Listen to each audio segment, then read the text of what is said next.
कसम खुदा की तुम्हारे हाथ तोड़ दूंगी मैं, इसलिए मैं आपका इतना ख्याल कर रही हूँ। ये बताओ बेटा कि तुमने अपनी मामा से ये क्यों कहा कि आप ज़ारा की अम्मी है इसलिए ख्याल कर रही? बाबा मुझे रिसीव करने क्यों नहीं आया? मैंने आपको बोला था ना आप आएगा। मैं अपनी दुआओं में यारा रब से। पागल तो दिल होता है।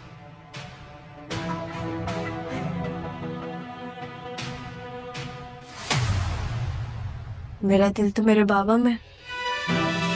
क्या मैं होश कर सकती हूँ या मैं शादी? अब चॉइस आप लोग की है। नाज़रीन, जैसा कि आप सभी को पता है कि जुड़वा ड्रामा कितना वायरल हो चुका है और यह ड्रामा सभी को बहुत पसंद आ रहा है। इसका मुख्य कारण है पाकिस्तानी एक्ट्रेस आयना आसिफ का किरदार, जो लोगों को बहुत पसंद आ रहा है और वह जुड़वा ड्रामा को बहुत अच्छा बना रही है। उनका ये किरदार इतना प्रभावशाली तरीके से निभाया जा रहा है कि इस वजह से ड्रामा को पाकिस्तान और अन्य देशों में भी बहुत प्यार मिल रहा है। आप सभी को जुड़वा ड्रामा के एपिसोड 25 का इंतजार भी होगा, लेकिन यह आपको देखने को नहीं मिला। कई लोग मानते हैं कि यह पाकिस्तानी ड्रामा बंद हो चुका है, लेकिन ऐसा कुछ नहीं है। नाज़रीन, जैसा कि आप सभी को पता है कि रमजान का समय आ चुका है, जिसके कारण बहुत से पाकिस्तानी ड्रामों का समय बदल दिया गया है और हमारा प्यारा ड्रामा जुड़वा भी उनमें से एक है। ये हमें रमजान के बाद देखने को मिलेगा। इसके स्थान पर हमें रमजान स्पेशल कुछ ड्रामे देखने को मिल रहे हैं। जुड़वा ड्रामा में हमें ये देखने को मिलता है कि सारा आते ही रक्षी को जोर से थप्पड़ मार देती है, जो कि जुड़वा ड्रामा को और भी खतरनाक बना रहा है। लोगों को ये सीन बहुत पसंद आ रहा है और उन्हें एपिसोड 26 का बेसब्री से इंतजार भी है। थप्पड़ मारने के बाद आयना आसिफ, जो सारा का किरदार निभा रही है, हमें ये दिखाती है कि वह अपने बाबा से जाकर गले मिलती है और सारा बहुत खुश भी रहती है। उस समय लोगों को विश्वास नहीं होता कि यह सारा ही है, क्योंकि सारा बहुत डरपोक लड़की थी। वह न तो अपने बाबा के पास ऐसे जाती थी और न ही उसके अंदर इतनी हिम्मत थी कि वह रक्षी को थप्पड़ मार सके। लेकिन लोगों को पता नहीं चलता कि यह सारा नहीं, ज़ारा है। क्योंकि सारा और ज़ारा दोनों ही जुड़वा हैं, तो किसी को भी यह नहीं पता चलता कि वह सारा नहीं, ज़ारा है। नाज़रीन, हमें ये भी देखने को मिलता है कि सारा अपने बाबा को गले लगाती है। फिर उसके बाद हमें ये देखने को मिलता है कि सारा के बाबा उसे जोर से थप्पड़ मारते हैं, जिससे रक्षी और उसकी अम्मी बहुत खुश होती हैं।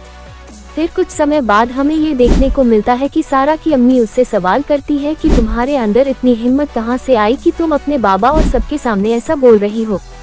सारा जवाब में बोलती है, अम्मी लोग घर से एक दिन के लिए जाते हैं तो बदल जाते हैं, मैं तो एक हफ्ते बाद आई हूँ घर पर। फिर ड्रामा में हमें ये देखने को मिलता है कि रक्षी किचन में आती है और सारा की अम्मी से कहती है कि मेरा खाना कमरे में भेजवा दीजिए, तो सारा उसे उसी वक्त जवाब देती है कि कोई किसी का नौकर नहीं है, सबको खाना डाइनिंग टेबल पर ही मिलेगा, मेरे बाबा को बस कमरे में खाना मिल सकता है। इस बात को सुनकर रक्षी बहुत गुस्सा होती है, पर वह कुछ नहीं कर पाती और वहाँ से चली जाती है। फिर सारा की अम्मी उसे बोलती है, तुम्हें क्या हो गया है जो सबके साथ ऐसा कर रही हो? सारा जवाब में कुछ नहीं बोलती है। इसके बाद हमें ये देखने को मिलता है कि सारा की टक्कर रक्षी के भाई से हो जाती है, जिसे सारा भाई न कहकर उसके नाम से बुला देती है।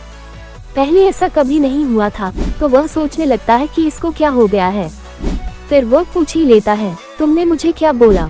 तो सारा सोचने लगती है कि इसे क्या बोलना था। बहुत ही चतुराई से बोलती है, मेरा अभी दिमाग खराब है, और फिर वह चली जाती है। फिर हमें ये देखने को मिलता है कि वह भी सोचने लगता है कि ये सारा को क्या हो गया है, और फिर सोचता है, यह मुझे क्या हो गया है जो उसके बारे में इतना सोच रहा हूँ। दूसरी तरफ ज़ारा के घर में हमें ये देखने को मिलता है कि ज़ारा के कमरे में अचानक उसकी अम्मी आ जाती हैं और उस समय ज़ारा नमाज पढ़ रही होती है। उसकी अम्मी हैरान हो जाती है, क्योंकि ज़ारा तो कभी भी नमाज नहीं पढ़ती थी, फिर आज कैसे? लेकिन उन्हें यह नहीं पता चलता कि यह ज़ारा नहीं, सारा है। फिर वह ज़ारा से पूछती है, तुम किसके लिए दुआ मांग रही हो? तो ज़ारा अपने अंदाज में बोलती है, अपने लिए, और किसके लिए मांगूंगी? फिर ज़ारा की अम्मी